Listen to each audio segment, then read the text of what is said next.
So, I'm making a new tutorial today.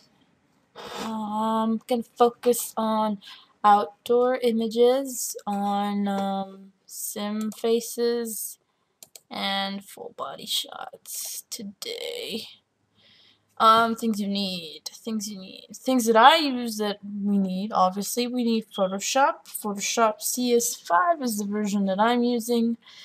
I do not know how CS6, CS7, or CS anything above CS5 works because I don't have it. It's a little more advanced, obviously, than the previous versions of the CS3, CS4, and all that mumbo jumbo. CS2. God, those are the good old days. But they should be about the same. All the tools that I use are not anything new or anything. They're just basic tools. The only thing that I use that it's outside of Photoshop is Topaz Clean.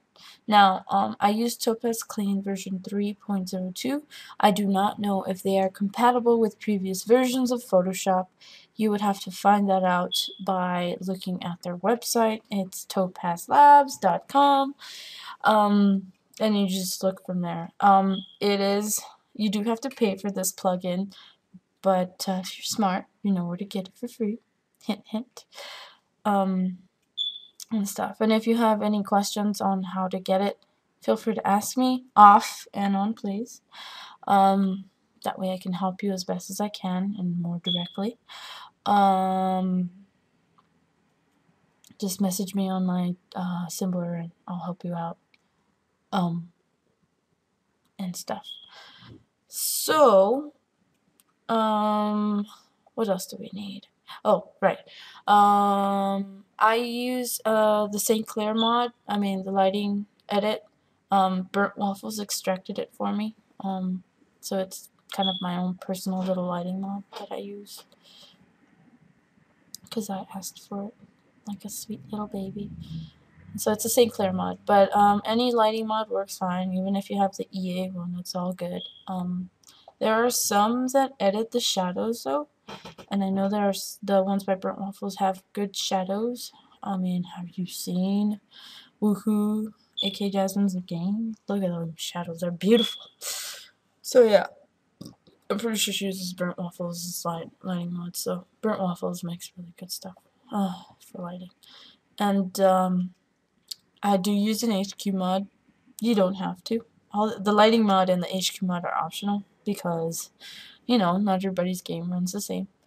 But I use the updated version that Cosmo uploads for the Amina HQ mod. It's the only one that seems to work with this ugly ass motherfucking patch that is 1.63. It's messing up with everything. I hate it. It is a spawn of Satan. But it's the only HQ mod that I have come to know that works. The one by AWT I think works too, but it doesn't let me edit the graphics rules to where I can take off the ugly white shine that came with World Adventures. So, yeah. There is a no shine edit thing where you can edit your graphics rules and it won't have the white shine, you know, how some objects glow when they're white and stuff. Yeah, the bloom effect, whatever. I hate it, so I took it off. There are tutorials on that. I will probably link it if you want. I will link to all the stuff that I use on the post and on the description of the video. So yeah, I think that's all you need. And when I take these, oh yeah, screen capturing programs. They are really good. I use Fraps. You could use Gadwin. You could use any screen capturing program you want to use. I use Fraps. Fraps is not free. You can get Fraps for free, like I said, if you know how. Please do not ask me where to get Fraps for free. I can help you with Topaz. I cannot help you with Fraps. I don't get in trouble with the law. You know, I don't get in trouble with the law. Yeah, so yeah. I totally paid for Fraps. Because $20 for a screen capturing program is totally worth it. Joke. Anyway, I use Fraps. when I take pictures of my Sims game, usually I play at a really small resolution. It's like a 4:3 ratio, but when I take pictures, I full screen it, and then I set it to a 16:9 ratio because it's nice and big, and when I take pictures, there's more detail. The HQ mod works better when it's in a higher resolution. It slows the game down a shit ton, so I don't suggest you actually play in that resolution unless your computer is a motherfucking beast, then so I'm jealous, but if you have a normal computer like mine, it won't handle it very well. It'll lag like crazy. So I only suggest it for taking pictures, and that's it. So yeah, that is what you need. HQ mod, all the prerequisites that you need to take a beautiful picture. And yeah, and also you need a subject. My subject here is this house that I will be releasing sometime soon. Hope you guys like it. I don't like that fence, so I'm totally changing that. I don't like the plants either. I like the ivy, but that's it. I'm digressing again. Sorry. Anyways, so we're gonna start photoshopping this image. Alright. What do we start with? The filter, Topaz. You need Topaz clean. Topaz clean.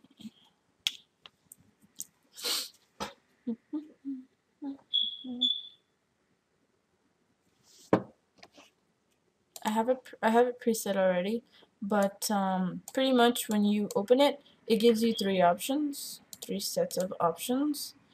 The clean, edges, and texture. I don't touch clean and I don't touch texture, and I simply go straight to edges. I put the accent to 1, I put the radius to 2.85, and my sharpness to 0.5, and that's all I do. I don't touch anything else, and I just leave it there. So you want to save your preset, save it, make it something nice. I put it as softy. You don't really need any of this stuff, anything. So you just leave it alone. Just press OK.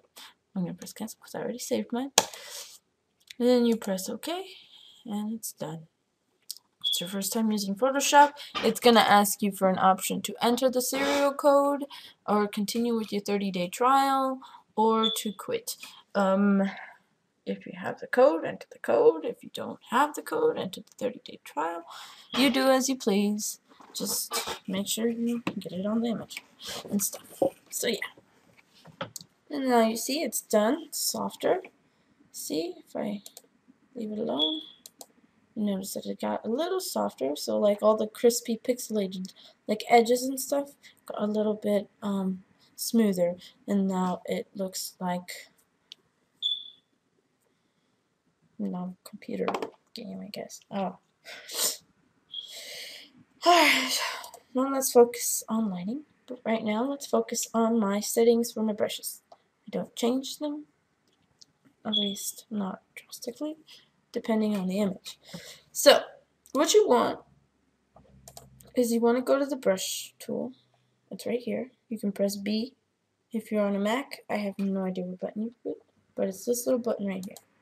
If you have it on some of these, just go back to the brush tool right here. Alright, and then if you don't know what brushes to use, just go to basic brushes. Just press OK. Make sure you set the brushes you had before, and there you go. The last one should be the biggest one. You can change the size, but make sure your hardness is always at 0%. Why? Because it helps. It helps, man. Alright.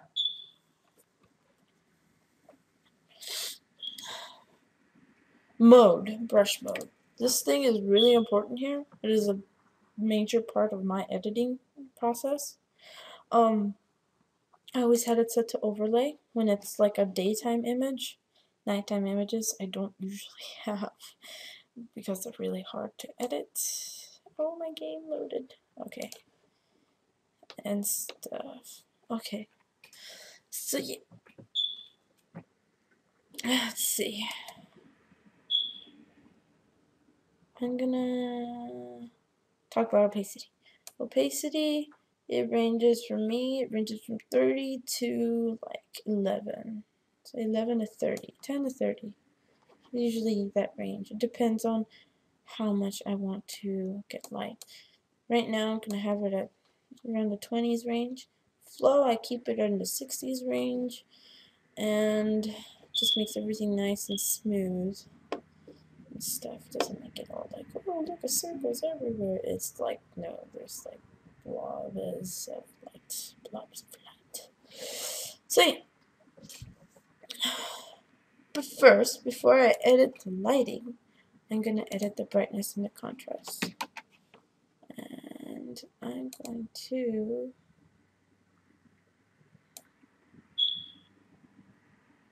there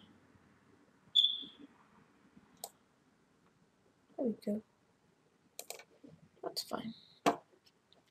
Now going to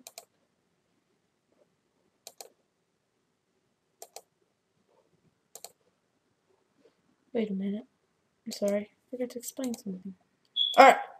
This is the part where people always get confused. Every time I do a one-on-one session on teaching people how to do tutorials, I'm looking at you, Sophia. I'm looking at Dojin Sim. I'm looking at Linz. Yeah, those are the people I've had. If you want personal lessons, just give me a message and I'll try to contact you on Skype, because that's where I do my one-on-ones. Please don't pester me too much with those. I mean, the video, I try to make it as in-depth as possible, as I possibly can, because, I'm very busy lately, so it would be kind of hard to do one-on-ones. I really get a day off. Dude, I only get a 1 day off of the whole week, and then I'm working the rest. It's like no time, not even to sim. It's horrible. I hate the holidays. So yeah. Every time I do one-on-ones, they get confused on this part. They're like, well, what do you want me to shade? And I'm like, well, where's your lighting source? Where's your shading? Where are the shaded areas, lighted areas, You have to focus pretty much on your light source. As you can see, more towards the upper left is where the sunlight is coming from. So technically your sunlight is coming from the upper left side. So you want to focus on the light. The lightest areas will be closest to your light source, and the darker areas will be not as light as the ones closer to the light source. It's pretty basic. If you don't get it, grab a lamp, like a sort of lamp or something, and then just focus on how light affects shade and how it affects, the range of tone and shading and stuff. It's pretty basic art fundamentals and stuff like that. And it really just helps to make a realistic lighting approach. So yeah, and now let's do this, see how it works. So notice how I am lighting the parts closer to the sun.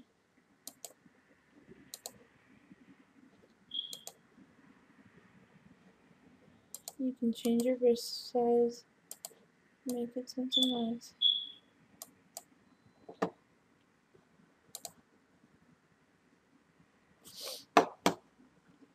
So yeah, and now we do the dark areas.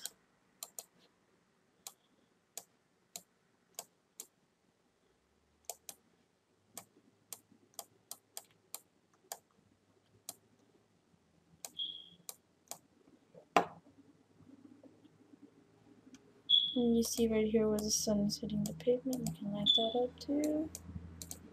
Yep. You can also set the black brush to multiply. It makes it darker, a little darker. Sorry guys, I'm not feeling so well today. Alright, you got that. So now, what do I do? Now I do the hue and saturation tool. There's already like presets. I made them for my tarot pictures though, but usually I just do the increase saturation. It's a little brighter and stuff. It's not, it's more colorful, guys. It's pretty.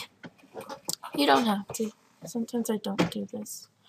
But I like the colors of the trees, and I like to like emphasize the colors because they're so pretty.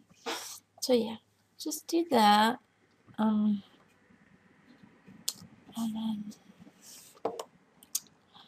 you can do that. So now I'm gonna change the image size. You can go to 800 or 900. Doesn't matter. I usually, if I want a more high res, I do 900. Right now I'm gonna do 800 because it's more most common one. And you notice how everything just got a little more compressed and now the lines are crisper. And that really helps with emphasizing detail on your images, and it looks so high quality after that. So yeah. And then it also prevents Tumblr from ruining, you know, the quality of the image. So now I'm going to do the brush tool. There's this cool thing right here called the lasso tool. Helps me select things.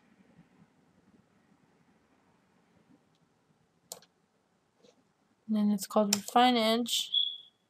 Smooth it out. Feather it in. Okay. And you blur.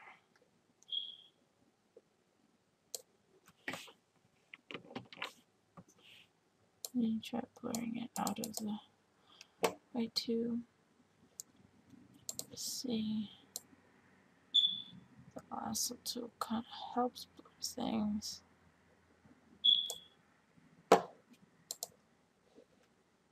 Smooth it out. Feather it in.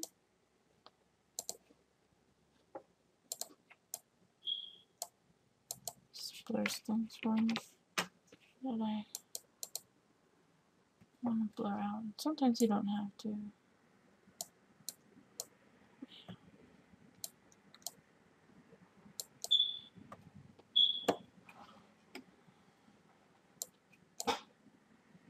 Okay. And now the sharpen tool. I made different settings to my sharpen tool. Same thing. Make sure the hardness is set to 0. And you can change the size to whatever you want. But make sure it's just a regular round brush with a hardness of 0. Normal mode. Okay? Strength depends on, you know, your taste. Now, this protect detail thing, don't check it. Sample all layers. It makes sure that it sharpens everything. Because if you don't do that, it gives you that weird, like, colory thing, and it just really messes it up.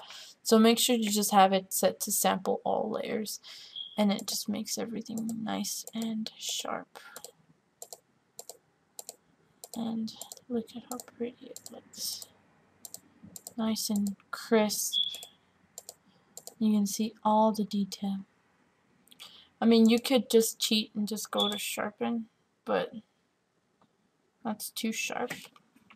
And with the sharpen tool, you just sharpen certain areas that you want, and you still get that like vast amount of detail, and it's very nice. Another thing I do is I sometimes use this selective color. I actually think I want to release all of these. Some of them are not that good, but some of them look really nice. Like the Angels one looks really pretty. Usually that one's really good for outdoors and indoor pictures because it just evens out everything and makes a nice lighting. Some of these are really cool. Some of these are really whack.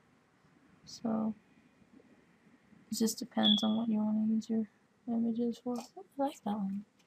It's pretty. I don't know why I named all of these this way, but it's just not the deal. But yeah. So sometimes I use them, sometimes I don't. Right now I'm not going to use Actually, I will use one. I will use this one. Yeah.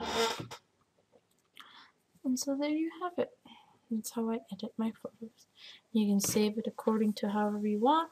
I usually save it for web and devices because it keeps the quality the same when you upload it to the internet. And it doesn't distort the detail. So yeah, that's how I edit my outdoor images. Let me check how much time. 20 minutes. Alright, so we'll head on to part 2 where I focus on editing the people faces and stuff. So stay tuned.